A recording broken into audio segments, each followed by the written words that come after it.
욥기서 1장에 보면 또 2장에도 보면 여호와 하나님이 계시고 거기에 아들들이 있고 거기에 또 사탄도 마귀도 있었다는 거예요. 오늘도 보니까 대제사장 여호수아가 천사 앞에 있는데 사탄이 그 오른쪽에 서가지고 그들을 대적을 했다라고 말을 합니다. 욥기서도 그랬지만 오늘 여기도 보면 대적한다라는 말을 합니다. 또 에베소서 6장에 보면 바울은 마귀에 대해서 마귀의 모든 간계를 능히 대적하기 위해서 하나님이 전신갑주를 입으라고 그러잖아요. 그러니까 마귀가 하는 일을 성경은 말하는 거예요. 간계, 미혹, 대적 이런 걸 이야기하고 있는데 여호수아 곁에서도 사탄은 그렇게 대적을 하고 있더라는 거예요. 여러분들 곁에도 마귀는 있어요. 여러분들과 하나님이 함께 계시고 성령이 계시고 예수의 영이 내 안에 계셔도 여러분 곁에는 마귀가 꼭 있어요. 예수님 곁에도 마귀가 있었는데 뭐 금식하며 기도하는 그렇게 영적으로 깨어 계신 예수 옆에도 마귀가 왔잖아요. 그것처럼 항상 여러분 곁에는 마귀가 사탄이 여러분 곁에 있어서 항상 미혹하고 대적하고 여러분들로 하여금 온전한 믿음 위에 서 있지 못하도록 자꾸 흔들고 쓰러뜨리려고 하고 그런단 말이죠. 이거를 여러분들이 잘 이겨나가는 게 신앙생활이에요. 그래서 이기는 그에게는 내가 생명의 간을 주리라. 이 이기는 자를 계시록에 보면 소아시아 7교회를 말씀하시는 공통적인 말씀이잖아요. 이기는 그에게는 이겨야 된다는 거예요. 근데 이걸 이길 수 있는 힘이 어디서 온다? 예수 그리스도로 말미암아 이김을 준다. 또 우리를 사랑하시는 이로 말미암아 이김을 준다. 이 고린도 교회에 편지하는 바울은 이런 표현을 했잖아요. 그러니까 결국 우리가 마귀를 이기고 사단을 이길 수 있는 힘은 하나님이 도와주셔야 된다는 거예요. 그래서 우리는 늘 깨어 기도해야 된다는 바울의 또 베드로의 권면도 있는 거고요. 오늘도 이렇게 마귀가 그를 대적하는데 사탄이 그것을 여호와께서 내게 보여주셨다는 거예요. 이게 중요한 거예요. 마귀가 나를 미혹하고 있고 마귀가 나를 대적하면서 나의 믿음을 흔들고 있다는 것을 볼 수 있어야 되는 거예요.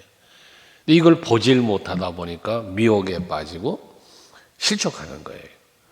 하나님은 지금 그걸 보여주셨다 그랬어요. 성령이 여러분들에게 보여주고 말씀이 여러분들에게 그걸 보여주는 거예요. 그래서 항상 하나님이 하시는 일도 우리는 보아야 하지만 마귀가 나를 미혹하는 것도 깨달을 수 있고 볼 수 있어야 된다는 겁니다. 오늘도 여러분들의 곁에서 미혹할 사단이 분명히 기다리고 있을 텐데 잘 이기시는 여러분 되시기 바랍니다. 그때 마귀에게 2절에 보면 여호와께서 사탄에게 말했다는 거예요. 사탄아, 여호와께서 너를 책망하노라. 예루살렘을 택한 여호와께서 너를 책망하노라. 지금 이 여호수아를 대적하고 있는 사탄을 하나님이 뭐 했다? 책망을 했다는 거예요. 이게 깨어있는 영성의 사람에게 임하는 하나님의 은혜입니다. 여러분들이 마귀와 싸워 대적하려고 그러면 그때 여러분의 힘으로는 못 이기지만 여호와께서 꾸짖으시는 거예요. 여호와께서 내가 사랑하는 자다. 왜 대적하냐? 막는 거예요. 하나님이. 그건 못하는 거예요. 마귀는. 뭐 욥기서 앞에 얘기했지만 하나님께서 욥을 그렇게 마귀가 공격을 할 때 하나님이 허락한 데까지밖에 안 됐잖아요. 그러니까 여러분 마귀는 사탄은 하나님의 권능 아래에 있는 거예요. 통치 아래에 있는 거거든 사탄이. 그러니까 아무리 사탄의 힘이 강해도 예수께서 꾸짖으시니까 떠나잖아요. 군대 막이 떠나서 돼지무리 가운데 들어가잖아요. 군대 막이라고 할지라도 귀머리가 되고 봉어리가 되게 하는 귀신아 그에게서 떠나가라고 예수님이 말씀하니 떠나가잖아요. 이래 하나님의 권능, 예수의 이름의 권능 앞에 다스림을 받는 게 사탄이다 말이에요. 마귀란 말이에요. 그러니까 여호와가 책망을 하셨다. 여러분들 곁에서 미혹하고 여러분들이 신앙생활을 바르게 하지 못하도록 대적하고 있는 방해하는 모든 사단의 권세가 오늘 여호와의 책망 앞에서 떠나가는 역사가 있기를 축복합니다.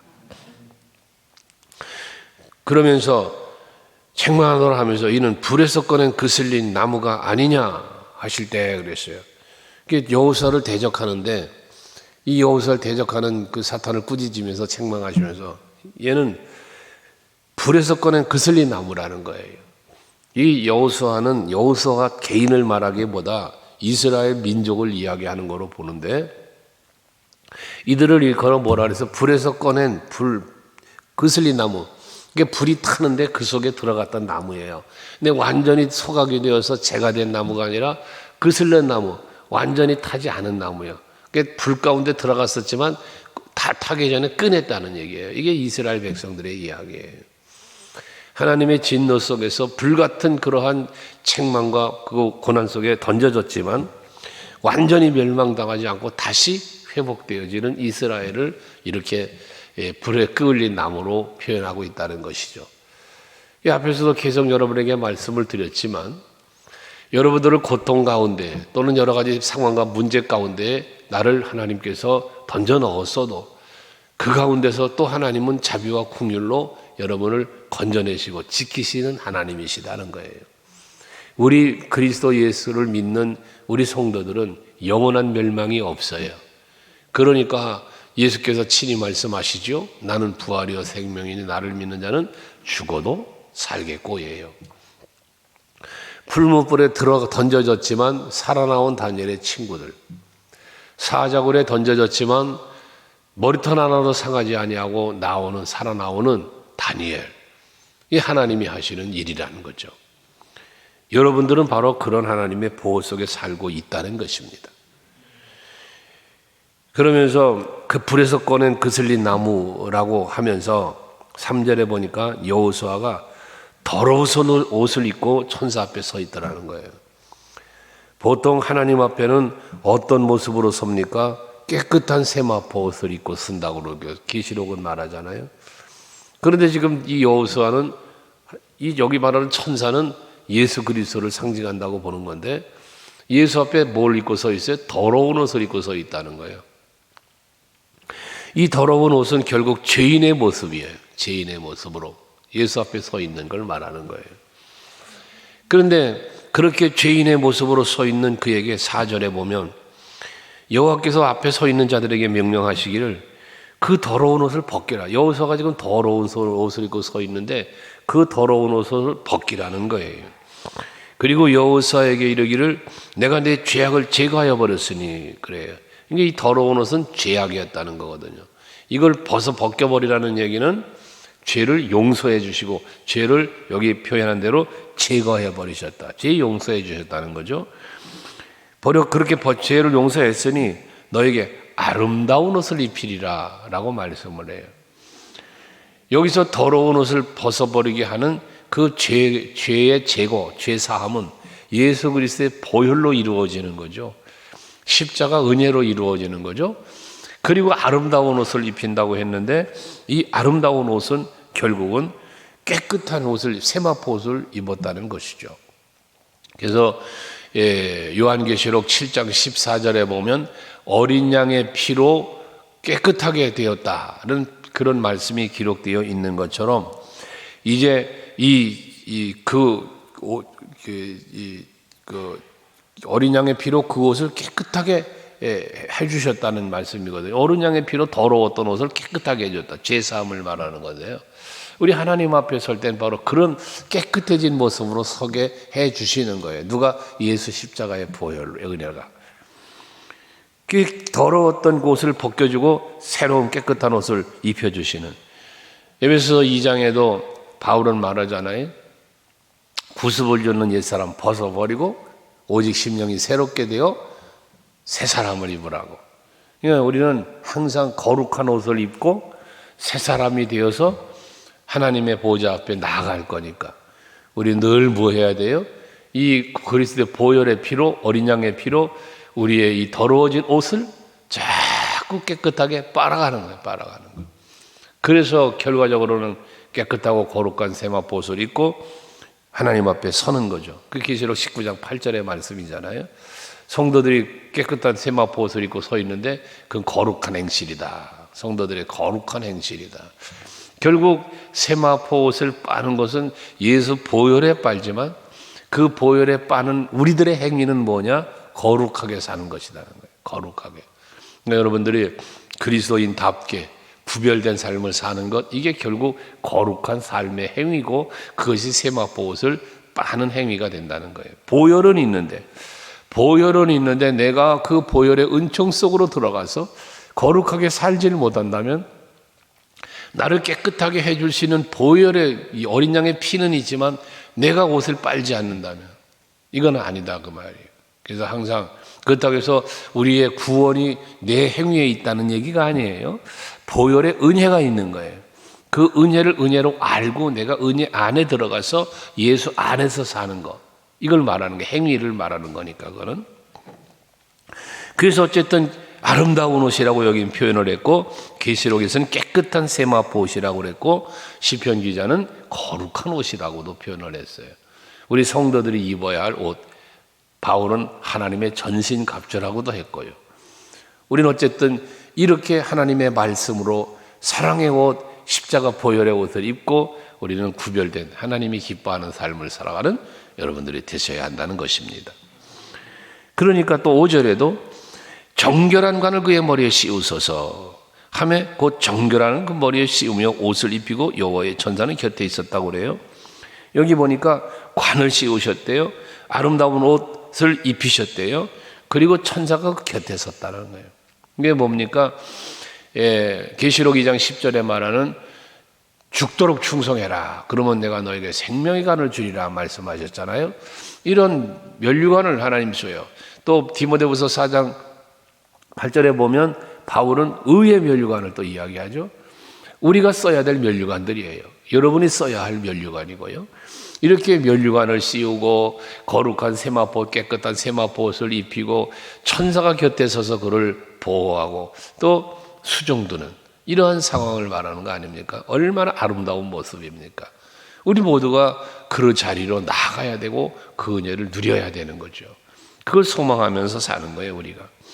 그러면서 7절은 만군의 여호와의 말씀에 네가 만일 내 도를 행하며 내 규례를 지키면 그래요. 이 말씀은 모든 택함 받는 자들에게 주시는 말씀이에요. 이게 하나님이 우리에게 요구하시는 거예요. 명령하시는 거예요. 네가 내 도를 행하며 내 규례를 지키며 행하며 지키며, 이게 순종이죠. 말씀대로 사는 거죠. 이게 하나님의 은혜를 누리는 비결이에요. 통로예요.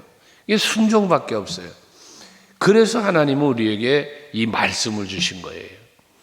이 말씀대로 사는 게 내가 사는 것이기 때문에, 이 말씀대로 사는 것이 내가 누려야 할 은혜를 누리는 것이기 때문에 이 말씀을 주신 거거든요. 그래서 항상 이 말씀에 지켜 행하고 또 이 말씀을 또 지키고 이런, 그렇게 살 때 하나님의 은혜가 임하는데 어떤 은혜를 주신다고 그랬냐? 먼저 네가 내 집을 다스릴 것이요. 여기서 다스린다는 건 왕적인 권위를 이야기하는 건데요. 이런 다스릴 수 있는 권세를 너에게 준다는 거예요. 요한복음 1장 12절에 보면 우리 믿음의 사람, 하나님 예수를 믿고 그 마음에 영접한 사람에게는 하나님의 자녀가 되는 뭘 줬어요? 권세를 줬다 그랬어요. 사도행전 2장 8절에 보니까 너에게 성령이 임하면 너희가 뭘 받아요? 권능을 받는다 그래요. 이게 결국 권세, 권능은 다 뭐냐? 다스림의 권세예요. 다스림. 이 누림이에요. 여러분들이 하나님의 말씀을 듣고 행하고 지키면 이런 왕적인 권세를 주셔서 그 은혜를 누리며 살게 해주신다는 겁니다. 또 내 뜰을 지킬 것이다 라고 말을 해요. 내 뜰을 지킨다. 여기 내 뜰이 뭐예요? 성전에서 하나님께서 주신 직분, 이 대제사장의 직분을 계속 감당할 수 있게 해주신다는 거예요. 하나님의 사람으로 하나님께 세움받고 하나님의 일을 감당하고 쓰임받는 자리에 있게 된다는 거죠. 여러분, 우리가 택함을 받는다는 것, 쓰임을 받는다는 것, 이게 우리에게 복이라는 사실을 여러분이 알아야 돼요. 내가 하나님 앞에 택함을 입었다, 세움을 입었다. 여러분, 직분받고 사명받는 것들이 다 이거예요. 그럼 이것이 왜 복이냐? 그 행한 대로 내가 주님 앞에 헌신하고 일한 대로 내가 상급이 되고 그게 면류관이 되고 내가 누릴 은혜가 되고 복이 되니까요. 그러니까 택함 받은 것도 세움을 입는 것도 쓰임을 받는 것도 다 이게 복이 되고 은혜가 된다는 거예요. 그래서 여러분들이 항상 신앙생활 하면서 우리가 주의 일을 하잖아요. 봉사도 하고 하잖아요. 그게 다 기쁨이 돼야 돼요. 여러분에게 즐거움이 돼야 돼요. 주의 일 하면서 짜증나면 안 돼. 내가 이 주의 일을 헌신하고 봉사함으로 내가 받을 은혜가 있는 거예요. 그걸 때문에 내가 누릴 복이 있는 거예요. 그러니까 기쁜 거예요. 그러니까. 그래서 즐거워하며 기뻐하며 찬송하며 앞에 2장 10절에도 얘기했지만 시온에 따라 노래하고 기뻐해라 라고 말씀하는 거 아닙니까? 이렇게 우리가 기뻐해야 할 이유, 즐거워해야 할 이유, 찬송해야 할 이유가 바로 이런 거다 말이에요. 그러면서 또 너로 여기 섰는 자들 가운데 왕래하게 하리라. 계속 보좌 앞에 하나님 앞에서 함께 더불어 살 수 있는 은혜를 또 주신다는 거예요. 앞에서 그런 말씀도 주셨죠. 하나님이 약속하신 말씀 중에 내가 너희 가운데 있을 거야. 내가 너와 함께 할 거야. 내가 여호와께서 예루살렘으로 돌아왔어. 뭐 이런 표현을 했잖아요. 그러니까 내가 여호와 앞에서 여호와 함께 거닐고 함께 살 수 있다는 것. 이거 얼마나 행복한 일이겠어요. 여러분, 오늘도 어딜 가든지 무엇을 하든지 말이에요. 전부 하나님이 여러분 곁에서 여러분이 여호와 하나님 앞에서 거닐며 사는 여러분들이 될 수 있길 바랍니다. 그 얼마나 큰 은혜예요. 그러면서 8절에 보면 여호수아에게 또 말하는 거예요. 너와 내 앞에 앉은 내 동료들은 내 말을 들을 것이니라 하면서 이들은 예표의 사람들이다. 내가 내 종 싹을 나게 하리라 그랬어요. 여기 예표의 사람이라 라고 얘기했는데 제사장들은요 영원한 대제사장이 되신 예수 그리스도의 예표들이에요. 그래서 제사장이 무슨 일을 했습니까? 백성들의 죄를 대신하여 하나님 앞에 제사를 드림으로 속죄 사역을 감당한 사람들이 제사장들이잖아요. 그런데 이들은 뭐 예표의 사람이라는 거예요. 그러면 예표라는 건 진짜가 있다는 거잖아요. 그 진짜가 누구예요? 영원한 대제사장이신 예수요. 그 예수를 뭐라고 표현했습니까? 내가 내 종 싹을 나게 하리라. 이게 이사야 선지자 42장에서 말하는 것처럼 한 싹이 나서 이새의 뿌리에서 한 싹이 나서 이게 바로 메시아 예수에 대한 예언이었잖아요. 바로 이렇게 예수 다 죽은 것 같은데 그루터기 같은데 새싹이 나와. 다 없어진 것 같은데 거기서 하나의 생명체가 나와. 이게 예수로 말미암는 우리에게 주는 구원의 은총을 예언하시는 거예요. 그 메시아를 통한 구원의 은총, 메시아를 통한 영원한 생명을 우리에게 주실 것을 말씀하는데 이 메시아에 대해서 9절에 보면 여호수아 앞에 세운 돌을 봐라. 돌을 봐라. 여호수아 앞에 돌을 세웠다는 거예요. 거기에 뭐가 이제 7 눈이 있다는 거예요. 한 돌에 돌이 있는데 그 한 돌에 7 눈이 있다. 이 7이라는 눈이 하나 둘 셋 넷 7개가 있다는 개념이기보다 모든 것을 살필 수 있는 눈을 이야기하는 완전한 이걸로 7은 완전수라고 얘기하니까 거기에서 그 7 눈이 있는데 내가 거기에 새길 것을 새기며 이 땅의 죄악을 하루의 죄가 아니라 거기에 새길 것을 새긴다. 이 한 돌, 7 눈이 있는 이 한 돌은 이 메시아에 대한 예언인데 이것도 결국 그 이름으로 예수 그리스도 메시아의 뭐라고 그럴까 이 살피심 이 정결케 하신 이 은혜로 구원받는 무리야. 그래서 그 이름을 새긴다고 그랬는데 이 이름을 새김에 대해서는 생명책에 이름을 기록한다, 기념책에 말라께서 뭐 기념책에 기록한다, 뭐 여러 가지 그 기록에 대한 이야기가 있잖아요. 여러분들의 이름이 예수 그리스도께서 세우신 반석의 교회 위에 이름이 새겨져서 영원한 생명책에 기록이 되어서 하나님의 보좌 앞에서 영원토록 살게 될 것을 예언하고 계신 말씀이라는 겁니다. 그래서 예수께서는 그러잖아. 제자들이 나가서 주의라고 돌아와가지고 내가 주의 이름으로 귀신도 쫓아내고 내가 예수의 이름으로 병든 자도 고치고 막 기적을 행했다고 그랬더니 그런 걸로 기뻐하지 말고 너희의 이름이 생명책에 기록된 것으로 기뻐해라 그러셨잖아요. 그것처럼 오늘 예배하는 여러분들은 여러분의 이름이 내가 예수를 나의 구주로 영접하고 예수를 믿는 고백하는 그 순간 하나님의 자녀로 구원받은 여러분 생명체로 주님의 보좌 앞에 생명체의 이름이 기록됐다는 것. 나팔 불 때 나의 이름, 우리가 찬송도 부르는 것처럼 예수님 오시는 날 여러분들의 이름이 호명되며 들림받을 거요 보좌 앞에 나아가게 될 것입니다. 그 은혜를 우리는 소망 중에 바라보는 거니까요. 이 땅의 죄악을 하루에 제거했다. 이 하루에 제거했다는 말은 죄악을 제거했다는 말은 완전 속죄를 말하는 거예요. 완전히 제사함을 받았다는 거예요. 그래서 10절에 그날에 너희가 각각 포도나무와 무화과나무 아래로 서로 초대하리라. 그날은 완전 회복되는 날, 완전한 구원이 이루어지는 날, 영생을 얻는 날인데 이때는 포도나무, 무화과나무 아래로 서로 초대할 것이다. 평화로움과 풍요로움, 부족함이 없는 이러한 삶의 자리로 나아가게 될 것을 말씀하는 거죠. 영원한 하나님의 나라에는 슬픔도 없고 질병도 없고 아픔도 없고 눈물도 없다. 바로 그러한 나라로 우리들은 가게 될 거라는 거지. 완전한 구원이 이루어지는 날, 그날이 바로 주님 만나는 날이야. 여러분, 우리는 그날을 오늘도 소망하면서 그 앞에 설날, 그 보좌 앞에 갈 날을 바라보면서 오늘도 하루를 사시기 바랍니다. 기도하겠습니다.